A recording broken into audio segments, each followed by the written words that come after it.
Assalamualaikum warahmatullahi wabarakatuh.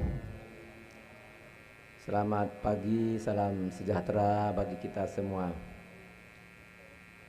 Yang terhormat unsur Porkopimda Provinsi Jambi atau yang mewakili, juga yang terhormat Bupati Tebo Bapak Dr. Haji Sukandar Eskom MSI beserta Ibu Hajah Saniatul Latifah.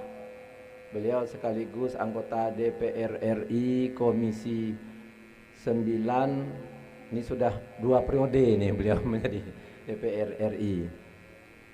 Mudah-mudahan nanti Bapak Bupati kita dulu lah janji juga nih, kata beliau, saya menjadi ketua DPR RI, nanti beliau menjadi bupati, ibu kita. Sama-sama lah kita berusaha. Juga yang terhormat unsur Porkopimda Kabupaten Tebo hadir lengkap. Ada Ketua DPRD Kabupaten Tebo, Kapolres, Dandim, Kajari. Juga yang terhormat Kepala PT Pos Jambi. Juga yang terhormat mewakili Kepala BPKP Provinsi Jambi. Juga yang terhormat Kepala Bulog Jambi, di Free Bulog Jambi. Juga yang kami hormati Kepala OPD Lingkup Pemerintah Kabupaten Tebo. Juga yang terhormat Ketua Gabungan Organisasi Wanita Kabupaten Tebo. Juga yang terhormat Camat Rimbo Bujang. Kemudian Nenek Mama, alim ulama, cerdik pandai, tua tahu, pemuda-pemudi, harapan bangsa, hadirin yang kita muliakan. Alhamdulillahirabbil alamin, wassalatu wassalamu ala asyrafil mursalin wa ala alihi wa sahbihi ajma'in, amma ba'du. Puji syukur kita panjatkan kehadiran Allah Subhanahu wa ta'ala. Atas berkat rahmat dan ridhonya kita masih diberi nikmat kekuatan dan kesehatan sehingga dapat hadir pada acara penyerahan bantuan jaring pengaman sosial JPS COVID-19 Provinsi Jambi di Kabupaten Tebo yang kita cintai ini.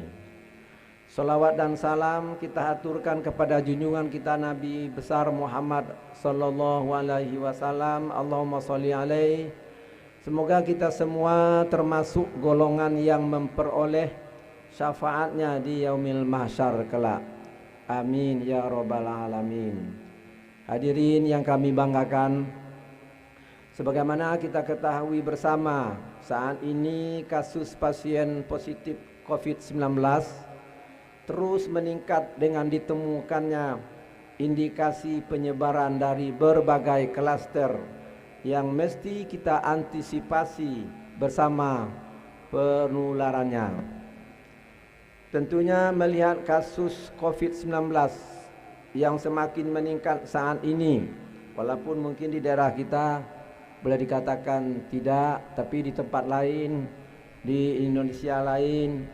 Nah, maka yang semakin meningkat saat ini, banyak upaya yang telah dilakukan pemerintah dalam percepatan penanggulangan wabah pandemi ini. Pemerintah pusat telah melakukan berbagai kebijakan refocusing anggapan dan anggaran dalam alokasi bantuan bagi masyarakat yang terdampak, diantaranya yaitu Program Keluarga Harapan PKH, Kartu Sembako, Kartu Prakerja, pembebasan biaya listrik subsidi dan lain sebagainya.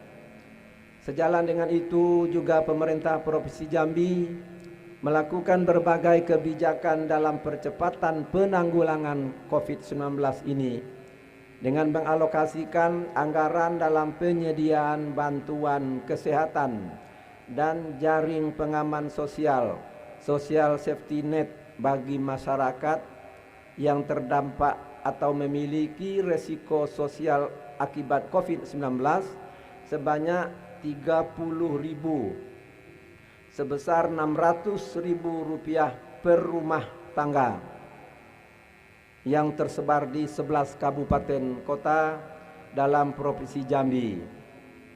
Sebagaimana tindak lanjut dari Instruksi Menteri Dalam Negeri Republik Indonesia nomor 01 tahun 2020 tentang pencegahan penyebaran dan percepatan penanganan coronavirus disease 2019 di lingkungan pemerintah daerah. Tentunya penyediaan bantuan jaring pengaman sosial ini juga menjadi salah satu bentuk kontribusi serta upaya pemerintah provinsi dalam membantu mengurangi beban pemerintah kabupaten kota. Untuk itu diharapkan penyaluran jaring pengaman sosial ini dapat dilaksanakan sesuai prinsip 3T, yaitu tepat sasaran, tepat jumlah, dan tepat waktu.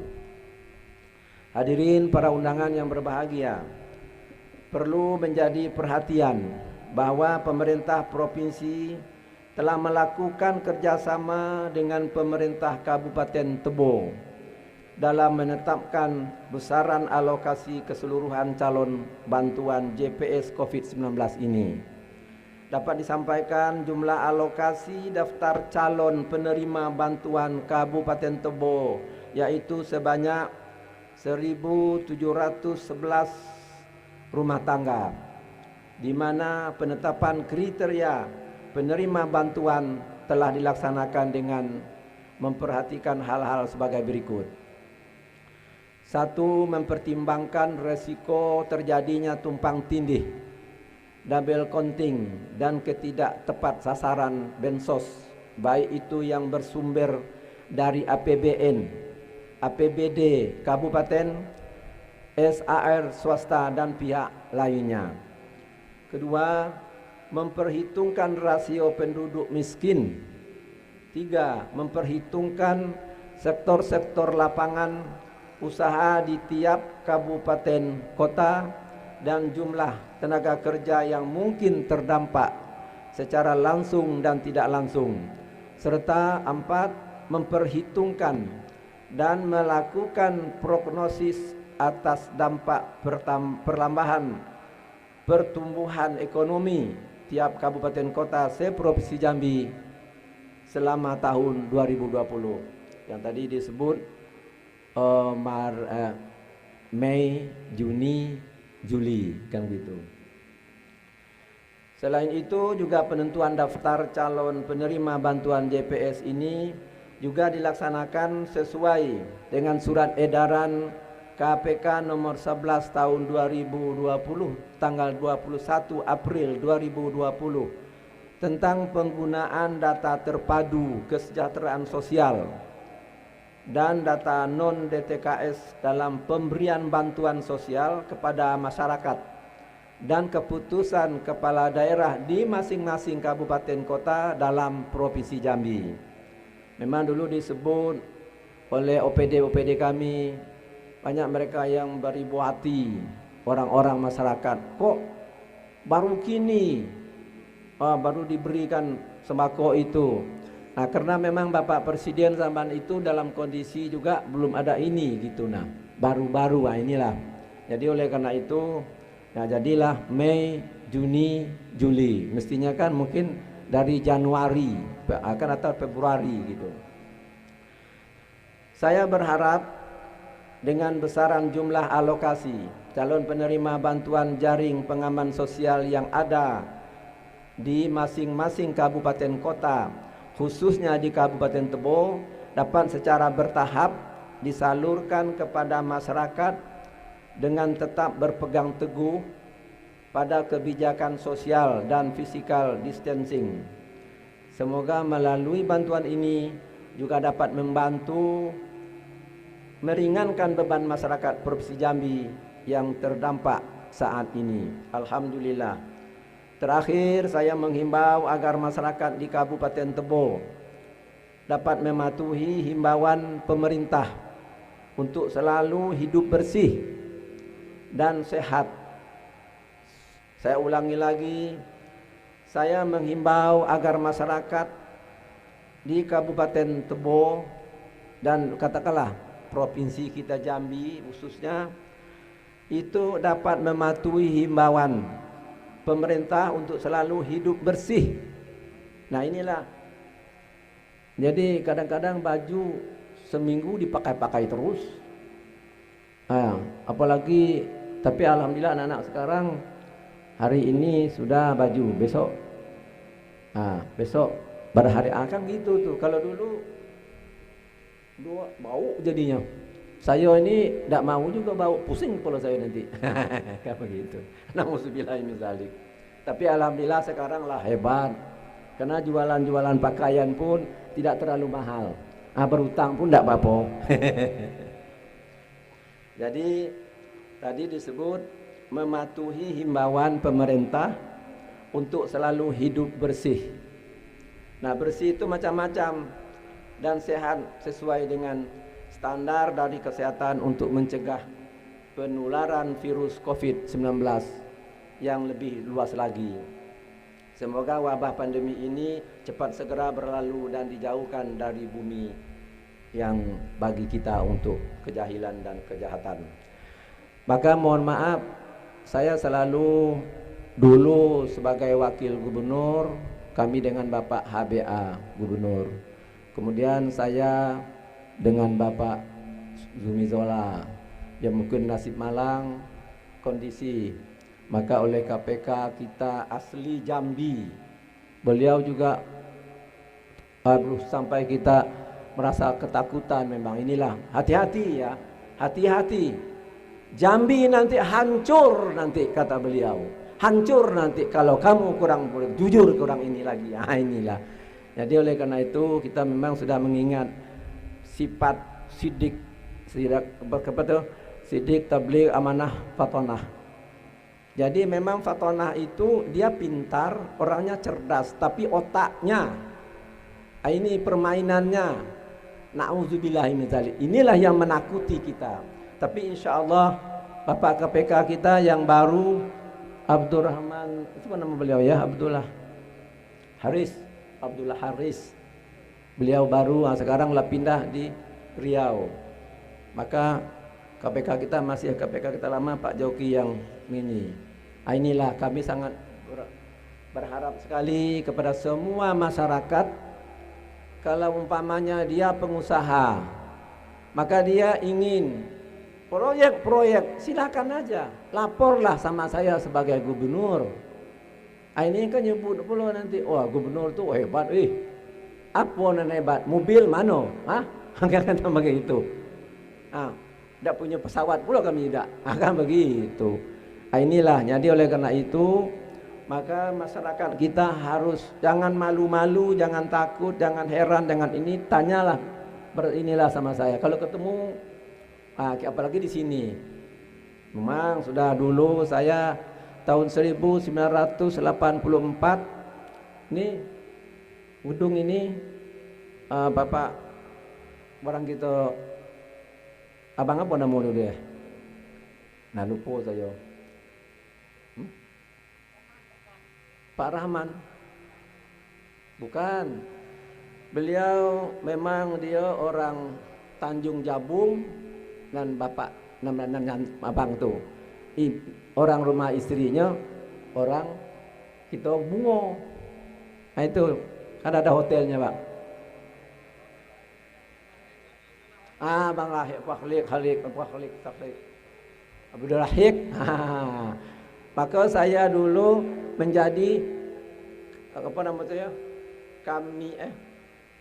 Kami apa nama kami dulu di bidang dengan Bapak Soeharto sih tentang Itulah Pulau Dingiyam. Di sinilah kami berceramah juga sering saya di sini dengan kawan-kawan, apalagi kelompok Muhammadiyah kita. Itulah.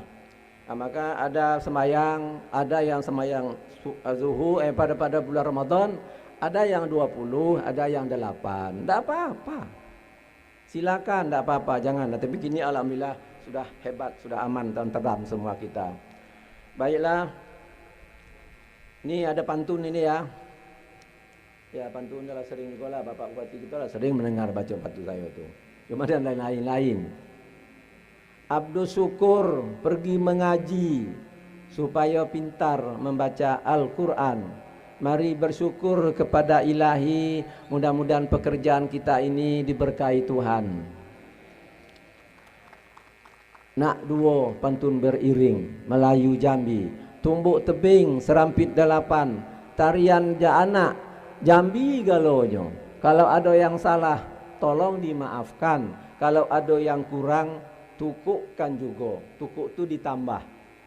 Kan begitu. Ini yang ketiga nih. Yang ketiga dulu memang baru calon menjadi wakil gubernur, kami bersama dengan Bapak HBA. Jadi beliau memang sedikit waktu itu musabaqah tilawatil Quran untuk Provinsi Jambi dikasih oleh Menteri Agama, diberinya dana berapa tuh? Disebutlah 35.000, mungkin 3.500 juta untuk anak-anak pesantren. Tapi disebut taman SD belum juga bisa baca Quran. Dituduh begitu. Marahlah bapak kami, Pak Gubernur Pak Abia. Masa semua orang kami Jambi sudah tamat SD, sudah bisa membaca Al-Quran? Ya tentu yang Islam sih. Itu tuh. Sehingga maka saya hiburlah beliau. Itulah tadi. Batang hari airnya tenang, sungguh tenang deras ke tepi. Masyarakat Jambi pastilah senang bila dapat rezeki, jangan lupa diganti. Itu baiklah tuh. Sama-sama ya. Itu. Nanti jangan pula kata daun selasih di atas batu. Terima kasih and thank you. Wabillahi taufik wal hidayah. Wallahu muwaffiq ila aqwamit thoriq. Wassalamualaikum warahmatullahi wabarakatuh.